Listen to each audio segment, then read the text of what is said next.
हम ऐसी ऐसी जगहों पर गए हैं जहां इंसान का जिंदा रहना मुश्किल था। ये काम आसान नहीं है, हर जगह खतरा है, तकलीफें हैं और कई बार निराशा हाथ लगती है। पर मुझे इस बात की खुशी है कि मेरे पास ऐसी टीम है जो इस शो को मुमकिन बनाती है।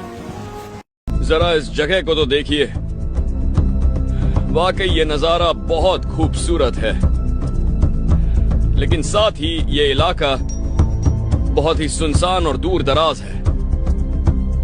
ये देखिए, किसी ऊंची जगह से हम पूरे इलाके को देख सकते हैं और अंदाजा लगा सकते हैं कि आगे कौन सी चुनौतियां आएंगी।